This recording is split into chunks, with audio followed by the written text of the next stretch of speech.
Sharp teeth closed around my wrist before I even saw the cub move.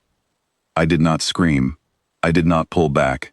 I looked down at the small golden eyes staring up at me, testing me, daring me to flinch, and I did the only thing that made sense to a girl who grew up with a stubborn farm dog back home. I flicked its nose. Just once. Light and quick. The cub let go instantly. It sat back on its haunches, blinking, its ears folding flat against its skull. For a moment, it looked less like a predator and more like a puppy that had just been told no for the very first time in its life.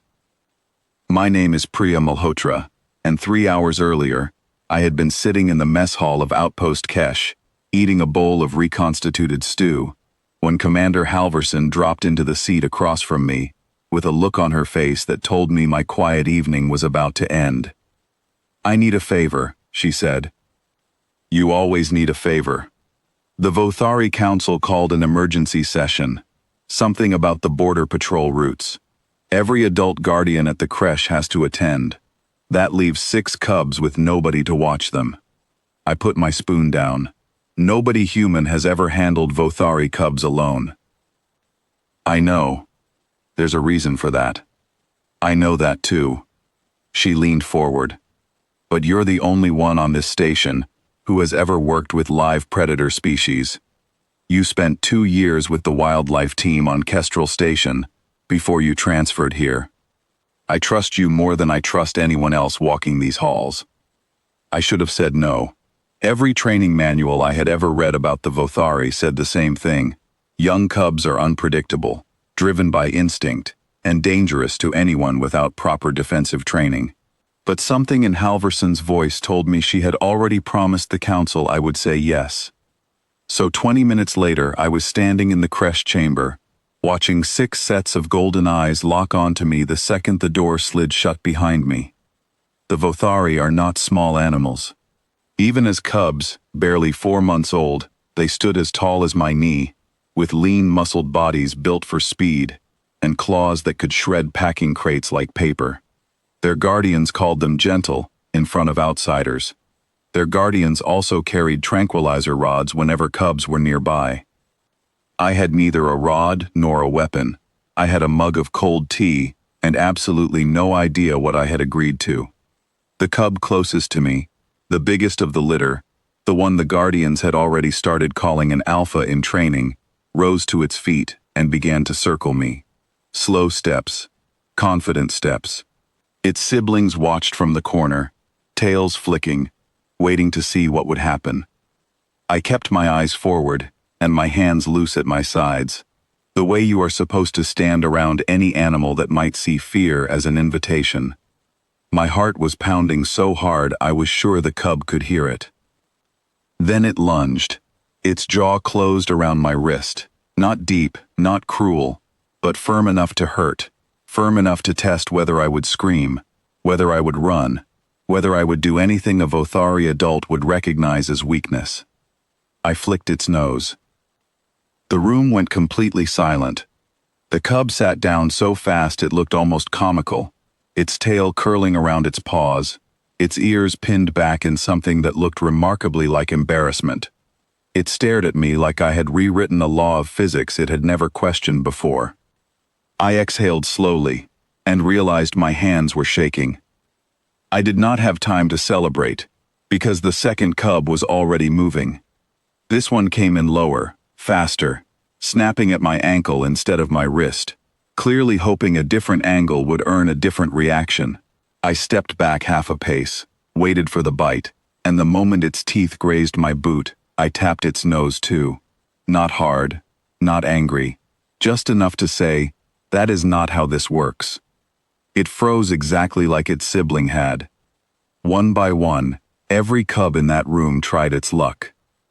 A smaller gray one leapt at my sleeve and got a tap on the nose before its teeth even closed.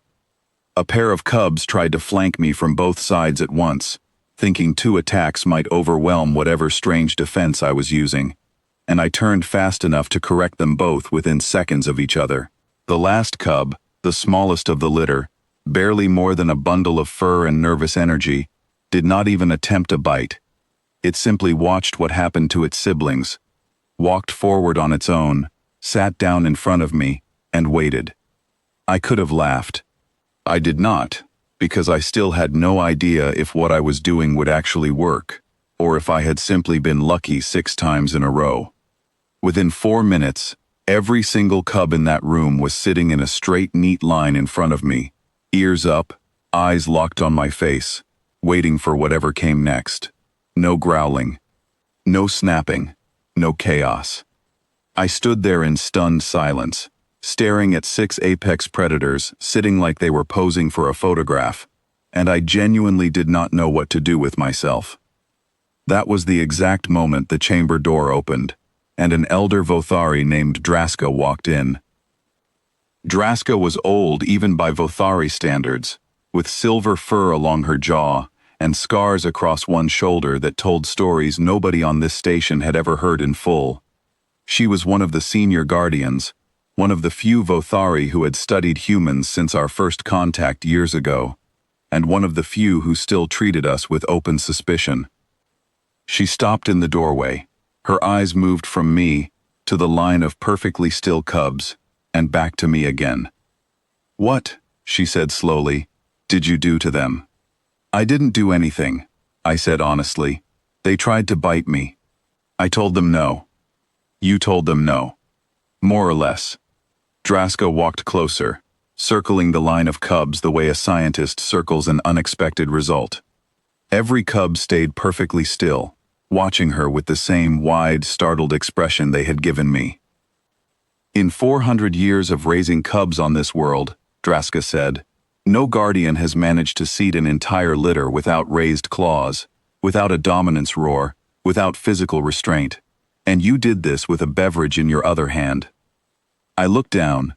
I was, in fact, still holding my mug of tea. I had forgotten about it entirely. "I got lucky," I said. "I do not think luck explains this."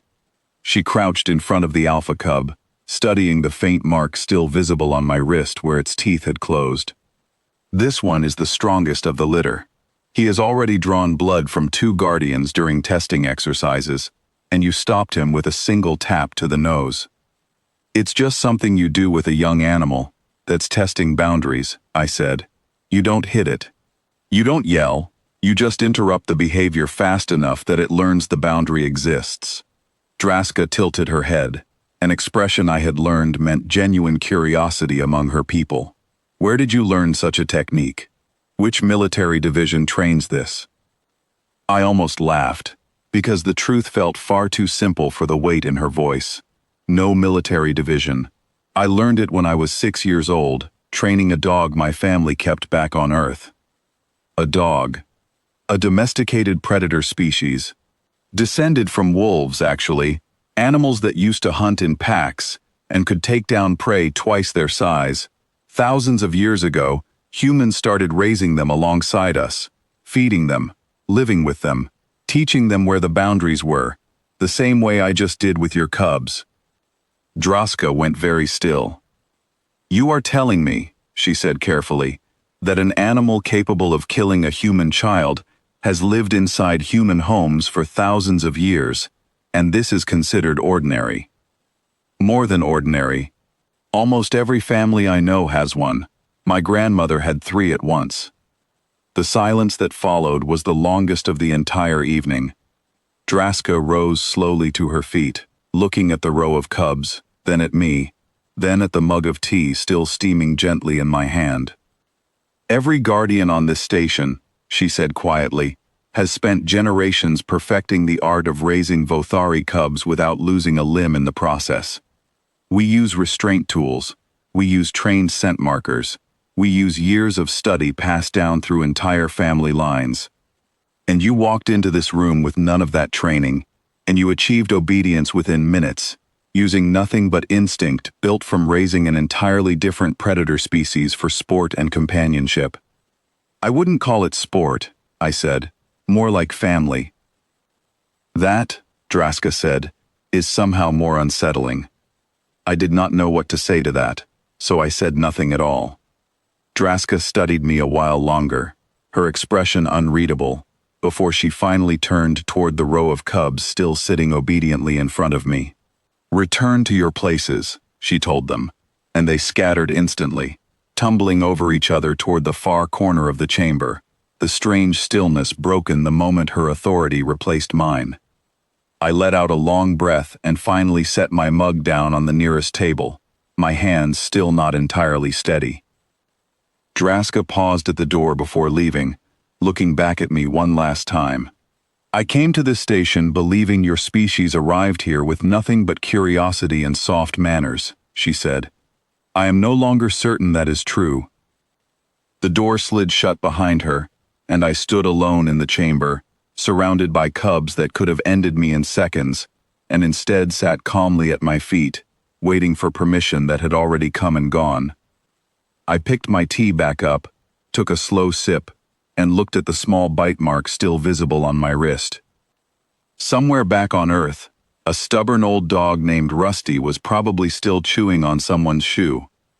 I smiled, and for the first time since walking into that room, I finally understood exactly what I had just done, and exactly why an entire species on this station would never look at humans the same way again.